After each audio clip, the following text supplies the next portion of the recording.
Hazrat Mahdi, like the Prophet Abraham, will be unjustly arrested and imprisoned. The Prophet Abraham rejected the bigoted and idolatrous religion inherited by his people from their ancestors and defended and conveyed the true faith. He demonstrated, with evidence, the invalidity, flaws, and contradictions of this false religion, which the tyrannical deep state of his time had compelled his people to follow. The deep state, regarding the Prophet Abraham's faith-based struggle as a great threat to its established order, authority, and mechanisms of interest, decided to silence him and make an example of him. For this purpose, enemy law was applied to the Prophet Abraham, who had been declared a tyrant, although he had not committed any crime in reality. He was arrested and imprisoned based on fabricated accusations and false charges.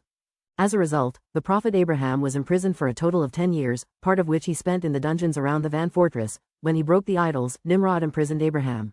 When this news reached Nimrod, he imprisoned Abraham. The second judgment was when Abraham was imprisoned for 10 years, 7 years in Budri, in Van.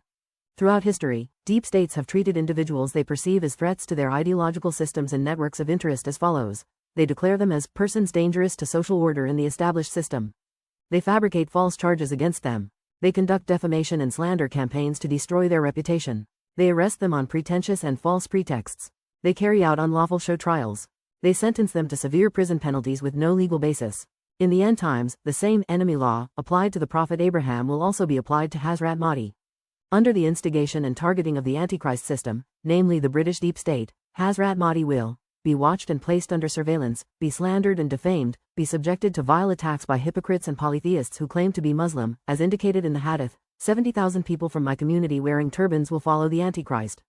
Be accused of seeking to abolish the bigoted religious mindset that is against the Quran, be unjustly and unlawfully arrested and put on trial, be sentenced to a prison term unprecedented in 10,000 years of history, and, like the Prophet Joseph, be placed into an occultation of imprisonment within a dungeon. These matters are known from hundreds of hadiths of our Prophet.